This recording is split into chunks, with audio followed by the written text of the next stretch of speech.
boa noite para todo mundo que tá aí, a coruja tá de volta. Sou Fernanda Vidigal, sou taróloga, astróloga, terapeuta holística, trabalho com muitas coisas. Há mais de 30 anos eu me debruço em cima dessas cartinhas, desses arcanos maiores, dessas arcas de conhecimento, desses capítulos de um livro incrível. Eu convido você para esse bate-papo hoje, tá maravilhoso, vai estar subindo na madrugada, dá para você curtir na sexta-feira, no sábado ou no domingo, né? Sempre trazendo ou uma resposta, ou trazendo alguma coisa que me perguntaram, ou algo curioso, ou algumas aulas, algumas explicações, algumas trocas de informação, né? E de bagagem de sabedoria. Então, aqui tem uma pergunta que ficou ali penduradinha, eu peço até desculpa, demorei um pouco para tá dando a resposta. E a pergunta era: o que você indica para quem está começando? E ela estava falando de baralho, né, nessa aula. E aí eu indico começar com o vovô e começar com o papai. Eu considero o vovô o Marselha, o tarô de Marselha. Acho ele absolutamente inteiro, competente, é aquele que chegou antes de todos. Na hierarquia é o que traz as primeiras imagens, a primeira conversa do tarô está aqui e ainda ninguém tinha sentado em cima dele, ninguém sabe quem é o autor. Esse é o mais interessante, porque ele vai cair na mão dos ofícios. Aqui a gente está em 1400, 1378, 1314, o 15 tem uma denúncia, mas é em torno disso que o baralho torna-se conhecido, ou que pelo menos existe algum tipo de papel, documento, menção a ele dentro do mundo europeu. Né? Isso vai acontecer em Marselha, França. Antes disso também vão ter os ofícios na Itália. Vai ficar muito importante por conta da realeza francesa. Vai ter até tarô de Napoleão no futuro, né? Porque aí a gente tem que lembrar dos tempos. Então, na linha de história, esse é o mais velho. Ele vai ter 22 arcanos maiores, 56 menores. Os 22 maiores são de 1 a 21, mais o 0. E os menores vão ser 4 naipes, né? Então você vai ter ouros, espadas, copas e paus. Na linguagem do tarô, moedas, espadas, taças e bastões. Desculpa o buraquinho de silêncio, né? O cri-cri. E aí, ele é bom? Claro que é. Ele me faz estudar tudo que o tarô precisa ser estudado. E o curso que eu dou, eu tento mostrar ele primeiro, porque ele é o pai de todos, é o vovô, como eu chamo na atualidade, e muito importante. Qual é a dificuldade dele? A dificuldade está nos menores, porque eu vou ter que estudar o que significa, ou pela numerologia ou pela Kabbalah, os números de 1 a 10, o que são esses de 1 a 10 degraus, porque não vai ter nada que não seja numérico, como se fosse nosso baralho comum, né? Então, os arcanos menores do Marselhês, eles lembram muito o baralho comum, dividido por naipes, números e figuras da realeza. Tá, aí a gente chega em 1900, então veja, ó, 1400, 1900, tudo bem, 500 anos? É um bocadinho, né? Ó, 500 anos de Brasil, né? Já fez alguma coisa. A gente saiu das araras e dos índios e hoje em dia a gente tem tecnologia. Vamos colocar só assim, ó, grosso modo, tá? Então, da mesma forma aqui, o que eu tenho? Eu tenho muita mudança de padrão de mundo. Então, o que o Waite era? O Waite era um estudioso, um cara de conhecimentos herméticos e fechados, agregado a uma, não sei se chamava-se loja ou simplesmente chamava-se a Golden Dawn de Aurora Dourada, como um grupo filosófico, né, e de conhecimento. E por conta dessas influenciações, desses conhecimentos, ele vai inspirar a Pamela Smith a fazer todo o trabalho de desenho, o design das novas cartas, no que ela foi muito, muito primorosa, boa nessa conversa, né? E aí, com isso, a gente tem a primeira mulher que contribui, né, classicamente ao mundo do tarô em 1900, 1903, 1910. Então, a grande diferença de um para o outro, primeiro está nos arcanos maiores. Ele também vai ser 0 como louco, e de 1 a 21 como sendo os arcanos maiores, com uma troca de 2 arcanos de lugar. Ele entendeu que a carta da força ficava melhor logo depois do carro, como número 8, e ele entendeu que então, já que a força foi para o número 8, a carta outra que vai ser trocada é a carta da força. Então, a força vira 8 e a justiça vira 11 no baralho do Waite. Essa é a grande mudança.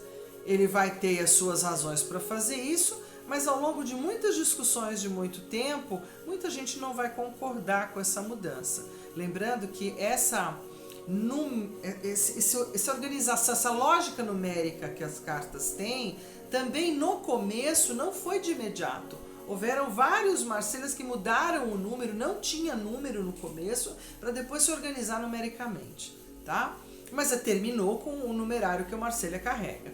Então a única mudança aqui no Waite, nos maiores, então, é que a força vira a 8ª carta, né? E a justiça vira a 11ª. Essa é a primeira grande mudança.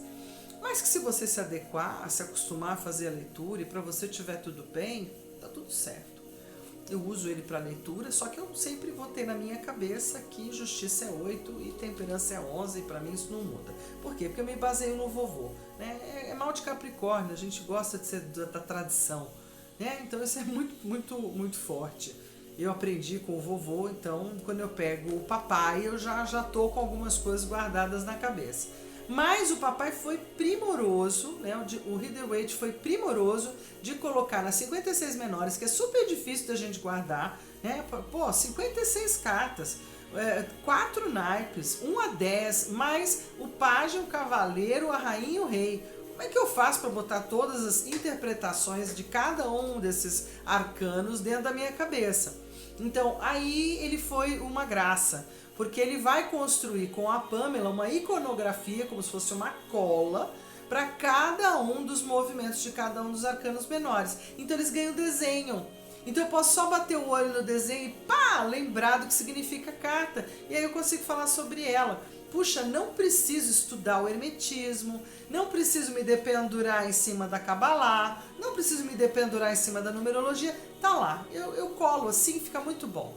Então essa é a grande contribuição, e não é à toa que na modernidade pós 500 anos, esse cara é copiado para chuchu.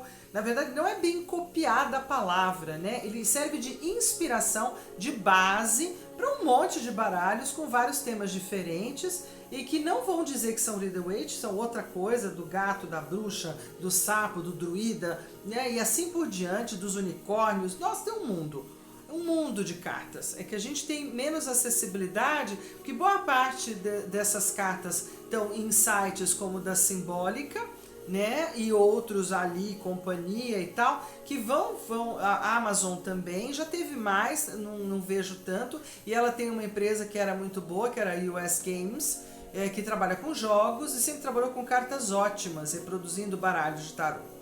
Mas eu costumo comentar na atualidade que o tarô não tá muito na moda, ele tá meio low, assim, sabe? Então não tem muita gente imprimindo. Ele não está sendo vendido assim a rodo e tal. Mas dá para procurar na internet, dá para encontrar baralhos muito bons, e você vai perceber que os baralhos são temáticos hoje. Então é legal até para quem coleciona tarô, que eu sou um pouquinho colecionadora, você vai pelos tarôs temáticos, que duram um tempo também, depois somem e vira coisa de colecionador mesmo. Então os dos gatos, celtas, druidas, com temas agora, tem o do Game of Thrones, tem também, estava olhando até na Simbólica essa semana, e aí eu falei, já tem muito tarô temático, né? Então, na carta do Waite, ela vai servir então para o novo andar do tarô moderno, de 1900 até aqui. Alguns poucos tarôs antigos que têm sido reproduzidos novamente, que se basearam no Marselhês, eles têm nome de casa nobilial, principalmente italiana, porque a recuperação é essa. A Itália é quem realmente faz boa parte do trabalho, né, da carimbeira, depois vai para a parte quase gráfica, mão, 1 a 1 e tal. Começa na Itália a grande produção, conta do tarot aqui. Mas a França vai se apaixonar de tal forma por isso que ela acaba comprando, levando tudo para ela acaba com a notoriedade, né? Mas assim, o berço é italiano. Então, o berço italiano desenvolvido pela parte da Itália, depois chegando também para a Casa Real alemã, e aí por diante, inglesa, e vai seguir por toda a Europa, pelo nosso lado de cá, vai demorar para chegar, né? Vai chegar um pouco, talvez, na virada das repúblicas e coisas assim. Lembrando que as cartas são vistas pela igreja como blasfêmia ou como qualquer coisa nociva ou negativa, porque seria um ato de bruxaria, então também vai ser perseguido, para não falar de futuro e coisas assim. Então, qualquer ato de previsão. Tudo certo.